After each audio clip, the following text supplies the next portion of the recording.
Hello and welcome back. Today I am going to be doing a bunch of baking. So I'm going to be making sourdough crackers, sourdough bread, although both of those are going to be with discard, not active starter. And then I'm also going to be making a double batch of dinner rolls to go with soup tonight. So lots of baking with natural yeast and with commercial yeast, but we're going to go ahead and get started. I'm going to start today by feeding my starter. I'm not feeding the starter so that I have active starter. I'm going to be feeding the starter just so that I have enough to do what I want to do today. So I'm not going to be waiting for it to double in size or anything like that. I'm just going to be feeding it to bulk it up. So let's go ahead and do that now. Okay, so this is my starter. It's a little bit bubbly. I fed it once yesterday after not feeding it for probably 4 days. I'm going to put it on the scale and I'm going to feed it 200 grams of flour and 200 grams of water, and that should be plenty for what I need to do today. Okay, that's actually 212 grams, and then an equal amount of water.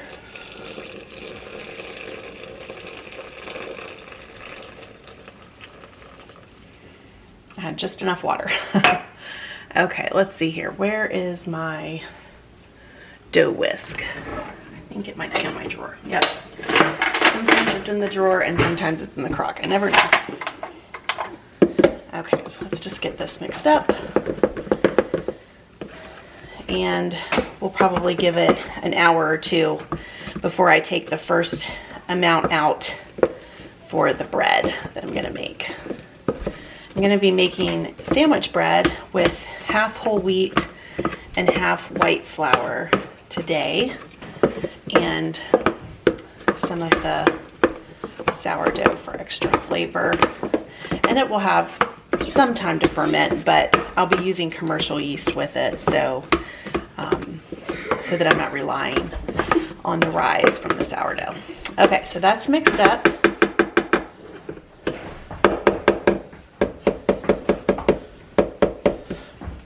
And that's what it looks like.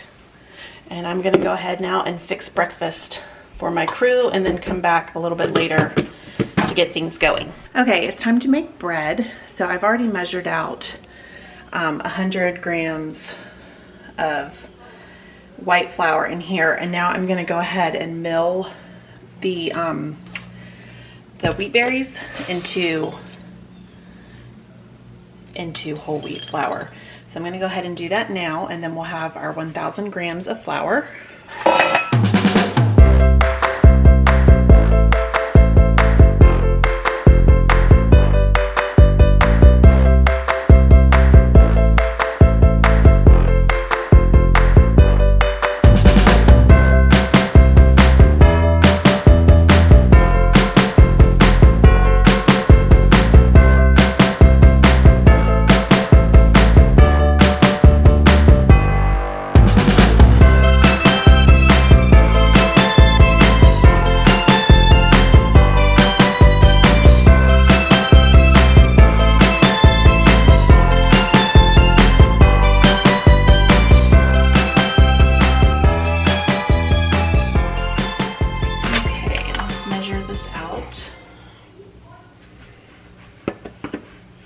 So see, it turned all those wheat berries into this nice flour. Now I'm going to measure out 500 grams. I could do this recipe with all whole wheat flour, but my family prefers it half white and half wheat. So that's the way I do it. I'd rather have everybody eat it and enjoy it than to just have 100% whole wheat bread sitting on the counter being wasted. Okay, so I didn't mill quite enough. I need about 5 more grams of flour, so I'm gonna just do that with white. There we go. Okay. So now I'm gonna add this to my mixer. Okay, this is my handy Bosch mixer. I have had this mixer for probably 10 years, and sometimes some seasons of life it gets more use than others, but it is still going strong. It's a workhorse. So if you need a heavy duty big mixer, I would fully recommend this one. Okay, I need 500 grams of water and my starter. So let's measure that out.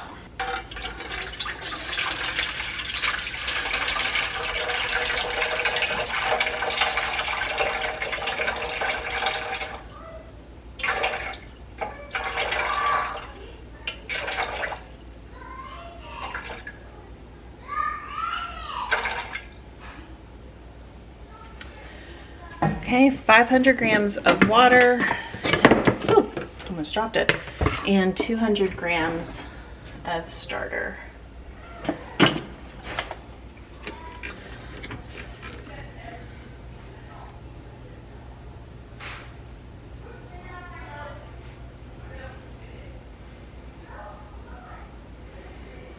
Okay, that's actually 60 grams more than 200, but we're just gonna roll with it. Okay, so I'm gonna go ahead and pour this into the mixer.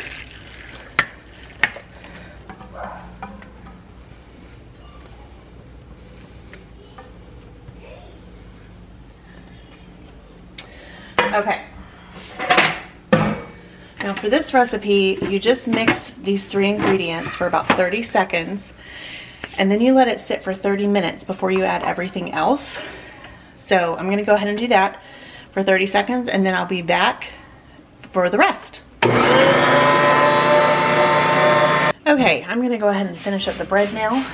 It actually went longer than 30 minutes because I am homeschooling right now, but that's okay. So I'm putting in 120 grams of softened room temperature butter, and I'm adding 20 grams of salt, 40 grams of sugar, and 14 grams of commercial yeast. And now I'm just going to be mixing it for 6 minutes in my mixer.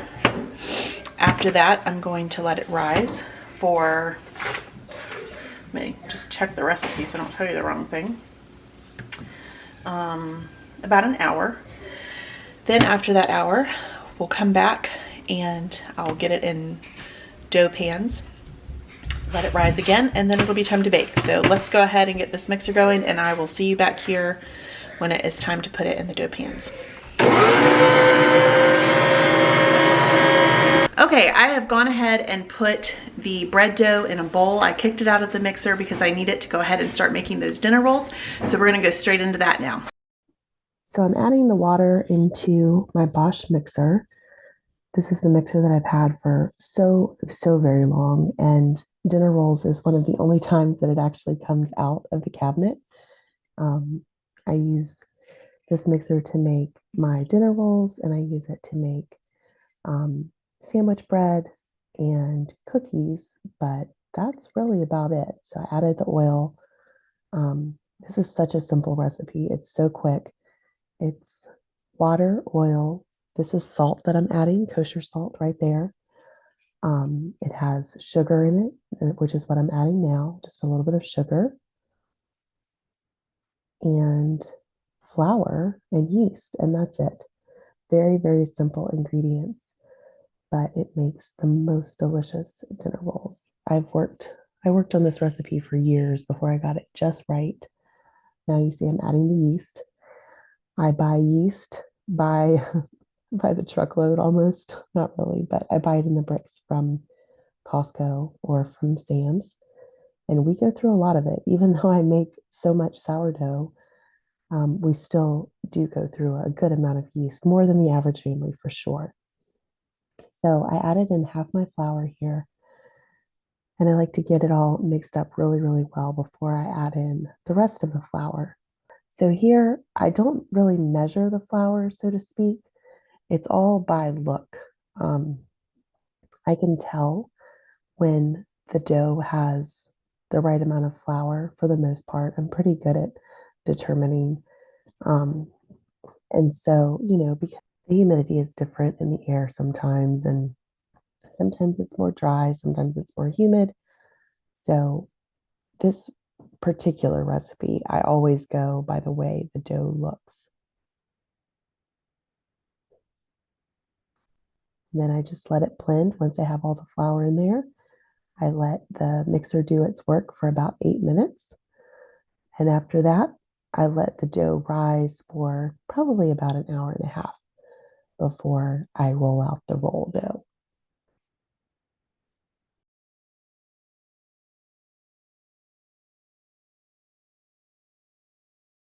Okay, so I'm gonna go ahead and get the bread in the bread pans. And I have these 3 little ones. I think these are 1 pound loaf pans. So I'm just spraying those. And then, so this is what the dough looks like after it's risen. I'm going to weigh my dough and then divide that by 3 so that I can put the same amount of dough in each bread pan. Okay, so that comes out to 1955. So divided by 3, I'm gonna do like 675 grams in each one. That sounds close enough.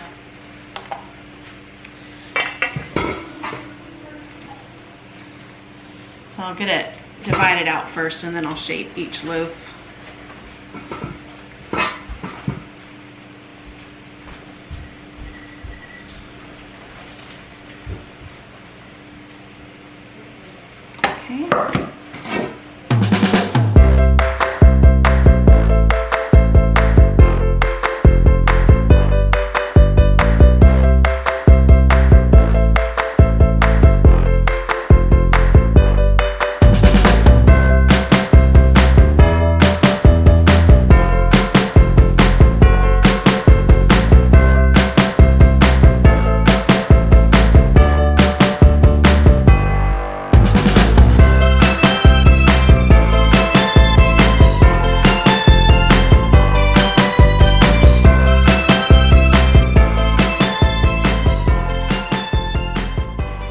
Okay. That's all done. They don't look perfect, but they will rise some more and even out a little bit, and they'll taste delicious, so that's really all that matters. Now, you might be wondering, why am I only making 3 small loaves of bread at a time? Why not do 10 loaves and have it last almost a whole week? That probably would only last like 4 days. Why not do 20 loaves? And the answer is, it would be stale.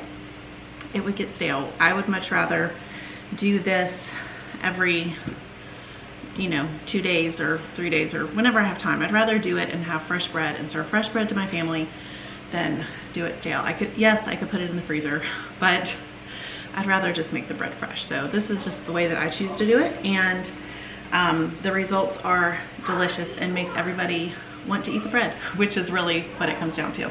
So, okay, so this is gonna rise for probably an hour or 2. I'm gonna turn the fan off so that there's not a draft and let this rise. I'm gonna give the roll dough maybe another 30 minutes before I go ahead and roll that out. And I also still need to do those crackers. So meet me back here in a little bit. Okay, so the bread is rising nicely. I have the oven preheating, and once that's preheated, we'll go ahead and put those in there. I'm gonna go ahead and roll out the roll dough now, and I've made an important decision. I'm not gonna be making crackers today. I have a soup planned for tonight's dinner that is a little more labor intensive, and so I'm going to conserve my energy like a wise woman instead of just exhausting myself basically. So I'm gonna do the crackers another day.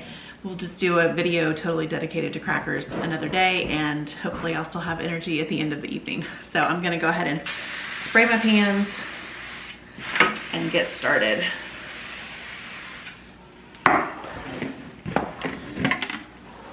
So the dough has raised, I'm not sure, nicely. And I'm gonna take this out first.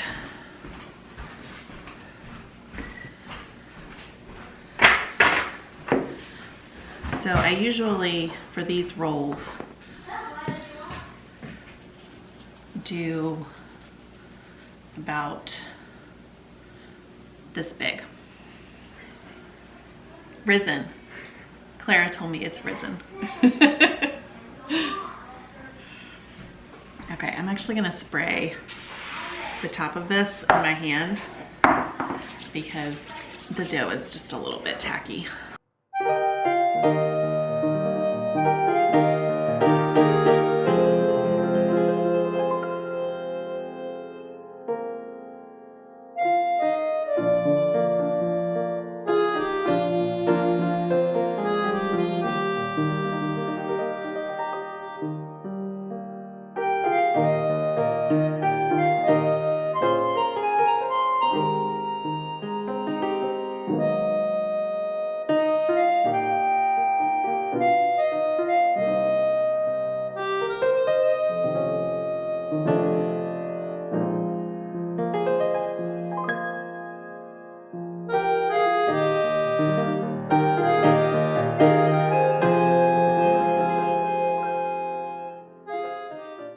So usually when the dough is this tacky, it means that I should have added a little bit more flour to it when it was mixing. I don't always hit it perfect, but when I do, it's a glorious thing. These will still turn out really, really well. It's harder to get them rolled out because the flour is, or the dough is just stickier.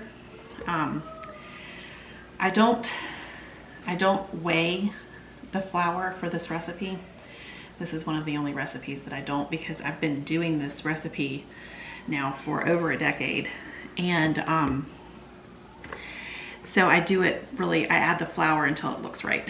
And obviously I don't always, I don't always get it right. So I probably should have added another quarter to another half a cup of flour to this. Okay, I'm gonna have to spray my hands again because that's so sticky. But like I said, they still turn out, they turn out like you can't taste a difference in the flavor. It's just rolling them out is a pain. So this only yielded a full pan, which is fine. I'm actually only cooking for 10 people instead of my usual 12. My second and my third son are visiting my family out in Washington State. So my second son has been gone since September, like the first week in September, I think is when he left. And my third son just left on Tuesday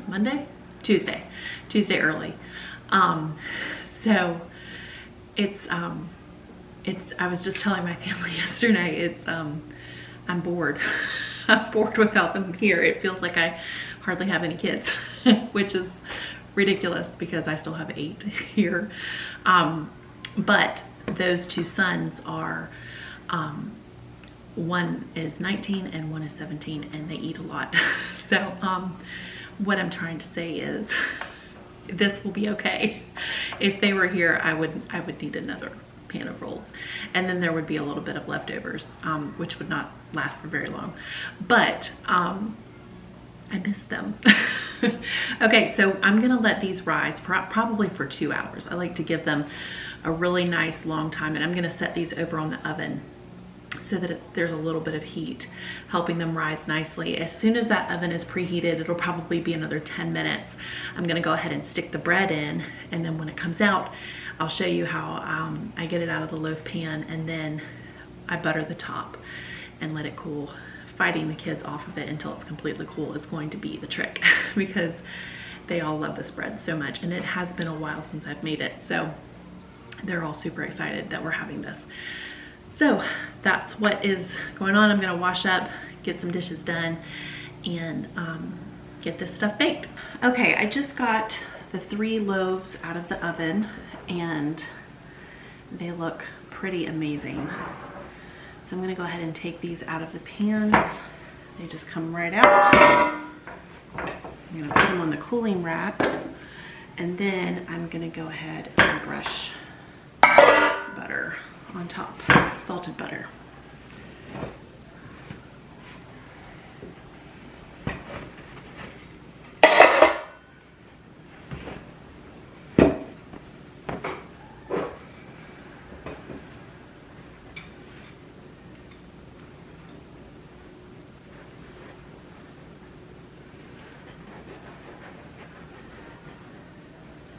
The salted butter on top just makes them even more irresistible than they already are.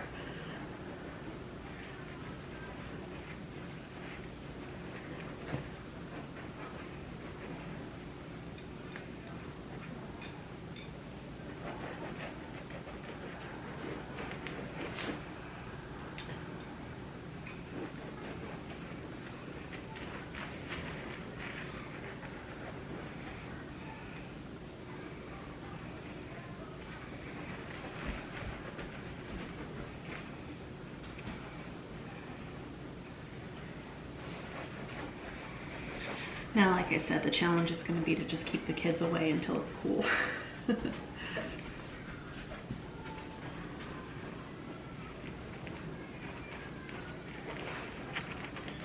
If the kids only use this for sandwiches, it would probably last us 3 or 4 days. But because I know that they're going to be snacking on this too, it'll probably only last us 2. Okay. So that is the sourdough discard sandwich bread. Now I'm just waiting for the rolls to finish rising, and then I'm gonna go ahead and get them in the oven to bake for dinner. Okay, the rolls are finished, and my daughter was kind enough to butter them for me. They came out looking really, really nice. This will be a great pairing with the soup that we're having for dinner. I'll be featuring that soup in the in a video about everything that we ate for dinner this week, so you can check that out if you're interested. All of the recipes that I used today will be linked below. Make sure to like and subscribe so that you can see more of my large family cooking recipes.